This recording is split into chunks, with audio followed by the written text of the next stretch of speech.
আসসালামু আলাইকুম। আজকে আমরা যে সকল বোর্ড পরীক্ষা আছে বা স্কুলের পরীক্ষা আছে যেগুলোতে জিপিএ বা গ্রেড পয়েন্ট হিসাব করা হয়, সেটা কিভাবে হিসাব করা হয় আমরা একটু দেখব। জিপিএ জিপিএ এর ফুল ফর্ম হচ্ছে গ্রেড পয়েন্ট এভারেজ। তারপর একটু দেখবো যে জিপিএ এর জন্য কি কি মার্ক কিভাবে ক্যারি করে, এবং যে এসসি এসএসসি এইচএসসি বা পিএইচসি এগুলো বোর্ড পরীক্ষা আছে সেই বোর্ড পরীক্ষাগুলোতে কিভাবে আপনার জিপিএ নির্ধারণ করে, অথবা আপনার নিজস্ব শিক্ষা প্রতিষ্ঠানে যখন বার্ষিক পরীক্ষা হয় সেই জায়গায় জিপিএ নির্ধারণের মাধ্যমে কিভাবে রেজাল্ট প্রস্তুত করে একটু দেখবো আমরা। যেমন ৮০ থেকে ১০০ হলে আমরা এ প্লাস বলি, আর জিপিএ আসে 5 পয়েন্ট। ৭০ থেকে ৭৯ হলে কত আসে? জিপিএ আসে 4 পয়েন্ট। তারপর ৬০ থেকে ৬৯, তারপর ৫০ থেকে ৫৯, ৪০ থেকে ৪৯, ৩৩ থেকে ৩৯ পর্যায়ক্রমে ধাপে ধাপে A plus, A minus, B, C, D, F. আর এখানে জিপিএ 5, 4 পয়েন্ট, 3.5, 3 পয়েন্ট, 2.1, আর ফেল হলে 0। আচ্ছা, যাই হোক, আমরা উদাহরণের জন্য এখানে আমরা এসএসসি যে 10টা বিষয় আছে, Bangla first part second part, English first part second part নিয়ে আর কি, তো আমরা সেটা একটু ক্যালকুলেশন করে দেখবো যে জিপিএ কিভাবে নির্ধারণ করা হয়। তো প্রথমে আমি মনে করি এখানে টোটাল যে 10টা সাবজেক্ট আছে তার মধ্যে থেকে যে হায়ার ম্যাথ মানে উচ্চতর গণিত, আর হচ্ছে যে কৃষি শিক্ষা এগ্রিকালচার স্টাডিজ, এই বিষয়টা অপশনাল নেই অনেকে। এটার ক্যালকুলেশনটা আমাদের আলাদা করা লাগবে, বাকিগুলোর জন্য এক নিয়ম। তো এখন বাকি যে 9টা সাবজেক্ট তার জন্য আমরা জিপিও কাউন্ট করি। আমি মনে করি যে 7টা সাবজেক্টের মধ্যে এ প্লাস আসছে, একটা স্টুডেন্টের 7টা সাবজেক্টের মধ্যে এ প্লাস আসছে, তাহলে এটার মধ্যে 5 জিপি, এটার মধ্যে 5, এটার মধ্যে 5, 5, 5, 5, তো 3 3 6টা হয়েছে, আর এটার মধ্যে 5। আর বাকি যে 2টা সাবজেক্ট আছে এটার মধ্যে আমি মনে করি 4 পয়েন্ট, এটার মধ্যে 4 পয়েন্ট। কেউ যদি এরকম হয় যে 4.85, 4.5 এরকম হয়েছে, তার জন্য আমরা কি ধরবো? 4 পয়েন্টই ধরবো হিসাবের ক্ষেত্রে। তো বাকি সাবজেক্টটা আমাদের আলাদা হিসাব হবে। তো এখানে টোটাল সাবজেক্ট আমাদের কয়টা হয়েছে? 9টা।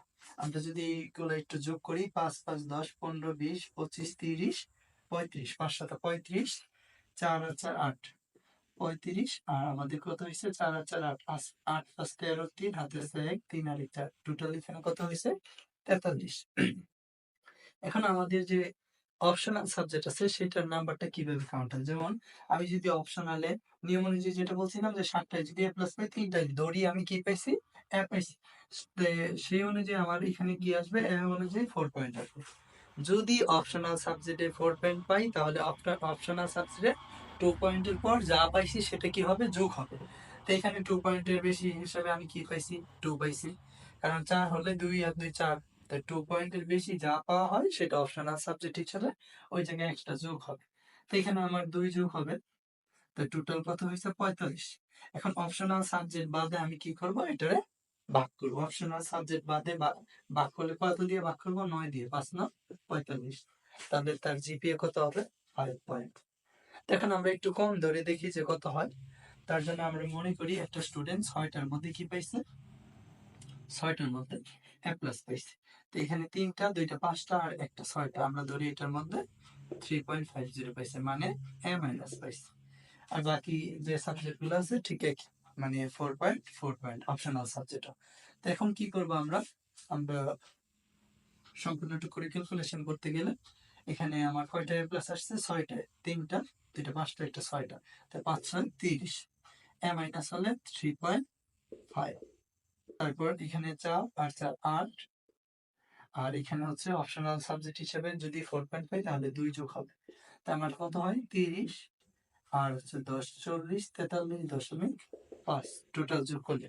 এখন একে কি করবো আমরা? ভাগ করবো কত দিয়ে? 9 দিয়ে। 43.5 কে ভাগ করবো আমরা কত দিয়ে? 9 দিয়ে। 43.5 ভাগ 9, একটু করে ক্যালকুলেশন করলে হয় 4.83। 4.8, এটা হবে কার? ওই শিক্ষার্থীর জিপিএ। এখন যদি এমন হইতো যে অপশনাল সাবজেক্ট বাদেও ওই স্টুডেন্টরা কত পাবে সেটা নির্ধারণ করে, তাহলে এই দুইটা কি হইতো না? যোগ হইতো না। তাহলে টোটাল কত? 30 আর 8 38, 38 39 40 41.5 হতো। তা আমরা কি করতাম? 41.5 রে 9 দিয়ে ভাগ করতাম। যত হবে সেটা হবে কি? অপশনাল সাবজেক্ট বা এডিশনাল সাবজেক্ট বাদে। 41.5 ভাগ কত 9, তো এটার ক্ষেত্রে হয়তো 4.61, 4.61 এটা হচ্ছে অপশনাল সাবজেক্ট বাদে। তো আমি আশা করি বুঝতে পারছো। তারপর আমি একটু অপশনাল সাবজেক্টের এ প্লাস ধরে বাকিগুলো একটু কম বেশি করে লাস্ট একটা দেখাই দিচ্ছি বোঝার সুবিধা। আমি মনে করি একটা স্টুডেন্ট 5টার মধ্যে এ প্লাস পাইছে, 1 2 3 4 5টা, প্রথম 5টার মধ্যে এ প্লাস পাইছে ধরে নিই সুবিধার্থে, বোঝার সুবিধার্থে। অপশনাল সাবজেক্টে আলাদা এ প্লাস পাইছে, তো টোটাল তার এ প্লাস কয়টা অপশনাল সহ 6টা, কিন্তু অপশনালটা আপাতত বাদ। আমরা প্রথমে 5টা 5 6 30, তা আমি মনে করি আর বাকি যে রয়েছে 1 2 3 4টা সাবজেক্ট, 2টার মধ্যে পাইছে 4 পয়েন্ট, একটার মধ্যে পাইছে 3.5 আর একটার মধ্যে পাইছে 3.5। এখন আমার 3টা আর 2টা 5টা, এখানে 1 2 3 4 5টা, তাই 5টা সাবজেক্ট কি হয়েছে আমার, 5টা সাবজেক্টে এ প্লাস আসে, অপশনালটা বাদে যোগ হবে, তাই 5টা সাবজেক্টে এ প্লাস আসলে 5 5 25, আর এখানে 4 আর 4 8, 3.5 3.5 মিলে কত হবে 7। তো অপশনাল সাবজেক্টে 2 এর বেশি কত পাইছি 3 পাইছি, তাহলে এখানে 3 যোগ হবে, তো এখানে কত হয় 25, 8 5 15, 40 3 43, 43 কে ভাগ করবো কত দিয়ে 9 দিয়ে, 43 ভাগ 9, তো ক্যালকুলেশন করলে হয় 4.78, 4.78। এটা হচ্ছে কি জিপিএ অপশনাল সাবজেক্ট সহ। অপশনাল বাদে হলে এখান থেকে 3 বাদ যেত, 40কে আমাদের ভাগ করা লাগবে 9 দিয়ে। তে বিষয়টা হচ্ছে কি, যতগুলো সাবজেক্টে এ প্লাস আসছে সেটার আমরা 5 পয়েন্ট ধরবো, যদি এ আসে তাহলে 4 পয়েন্ট ধরবো, এ মাইনাস আসলে 3.5 ধরবো, আর বাকিগুলো পর্যায়ক্রমে এখানে লেখা আছে। যদি বি আসে তাহলে কি ধরবো 3 পয়েন্ট ধরবো, সি আসলে 2 পয়েন্ট ধরবো, ডি আসলে 1 পয়েন্ট ধরবো।